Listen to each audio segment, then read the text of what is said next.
Les chrétiens américains, les chrétiens qui vivent aux États-Unis d'Amérique, c'est-à-dire que ceux qui sont nés ici, bien sûr, et ceux qui ont choisi aussi ces pays, qui sont venus d'ailleurs, qui ont choisi ces pays comme leur pays de résidence, ils ont une manière de se comporter qui est un modèle à suivre, qui inspire même. Salut à toutes et à tous, c'est Masumi Amia qui vient vers vous, avec vous et pour vous. Et cette fois-ci, on va un peu parler du comportement, de comment se comportent les chrétiens de ce pays qui est les USA. Sans plus tarder, on y va. Le culte ici, c'est à 1h ou à 1h30. Oui, les chrétiens d'ici respectent les temps, même les temps de culte. Le culte de dimanche ne dépasse pas 1h30. Dans certaines églises, c'est 1h, dans d'autres églises, c'est 1h30. Point. C'est fini et les gens rentrent à la maison.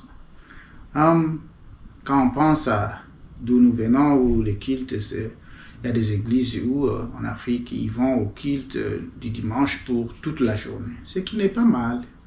Il y a des cultes qui vont être célébrés pour 4 heures du temps, pour 3 heures, pour 5 heures du temps. Mais non, ici, c'est 1h à 1h30.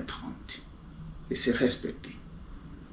Les chrétiens d'ici ne vénèrent pas le pasteur ou la personne qui est chargée de conduire l'église. Non, il n'y a pas de culte de personnalité. Papa a dit, on n'appelle pas le pasteur ici par papa. Non, le pasteur ici, on peut l'appeler révérend ou pasteur tel, ou bien par son nom. C'est tout. Si on ne vénère pas les pasteurs, on n'adore pas, on ne glorifie pas les pasteurs. Non.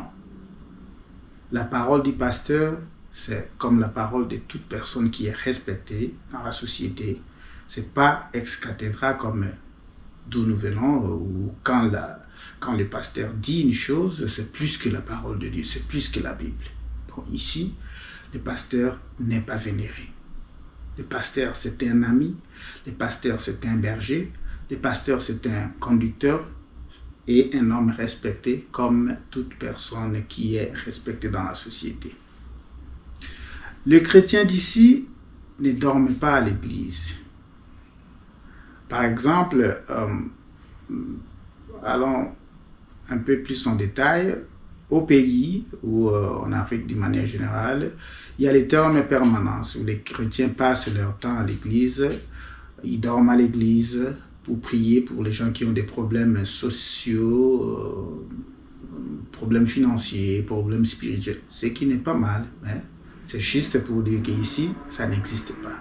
On va au culte, on va à l'église, on revient à la maison, on se prépare pour aller vaquer dans ses occupations et surtout aller au boulot ou voilà. Donc, il n'y a pas de permanence ici. Les chrétiens ne dorment pas à l'église. Les offrandes.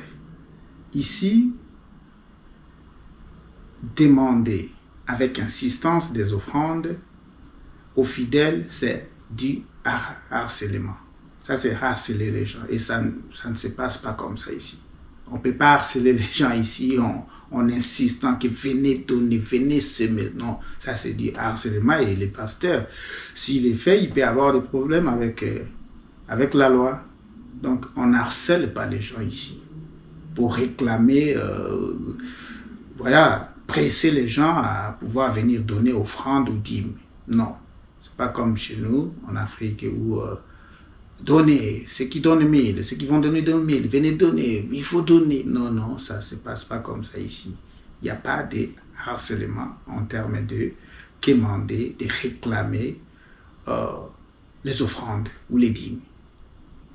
On donne à volonté. D'ailleurs, il y a dans d'autres églises où les pasteurs annoncent que si c'est ta première fois de venir nous visiter ici, de participer avec nous dans ces cultes, oh, sentez-vous à l'aise, ne donnez rien comme offrande. Nous sommes contents de t'avoir parmi nous. À la prochaine fois, tu pourras, si tu peux. Sinon, ça va, sens-toi à l'aise.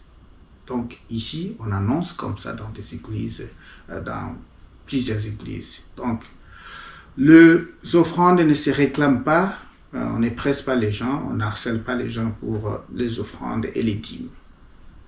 Et aussi, les chrétiens d'ici ne connaissent vraiment pas le terme sorcier dans les contextes des églises africaines où, par exemple, il n'y a pas de prédication où le pasteur ou la personne qui prêche dit que oh, c'est ton papa qui t'a ensorcelé, c'est ta maman qui t'a envoûté, c'est ton oncle qui t'a jeté un mauvais sort, c'est ton cousin, ta cousine. Ici, ça n'existe pas. Parce que imaginez qu'un pasteur, un prédicateur, Dieu de la chair, il prêche et dit que oh, ta malchance ou bien tes affaires ne marchent pas parce que c'est ton cousin ou ta cousine telle qui t'a fait ça et c'est pour ça que tes affaires ne marchent pas.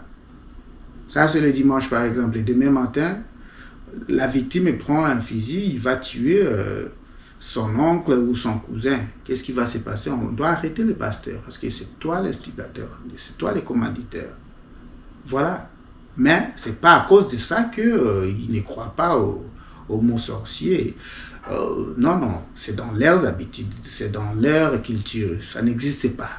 Et c'est d'ailleurs dans la culture de la Bible où on ne doit pas citer les noms.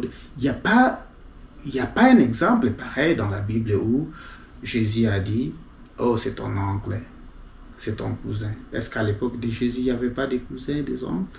Mais il a délivré sans pouvoir aller dans ces futilités-là de citer oncle, tante et cousin. Donc voilà, c'était là quelques exemples du comportement des chrétiens d'ici. Ils respectent les temps, le culte c'est 1h à 1h30, ça ne dépasse pas, ils ne vénèrent pas les pasteurs. Les chrétiens d'ici, ils ne dorment pas, ils ne passent pas leur temps à l'église pour la permanence. Et le terme sorcier n'est pas mentionné dans des prédications d'ici. Merci beaucoup. Je sais que ce n'est pas tout le monde qui sera d'accord avec moi. Si vous voulez vous opposer, allez-y d'une manière constructive. Aimez aussi la vidéo, argumentez et partagez. Et en attendant, portez-vous bien. Ciao, ciao.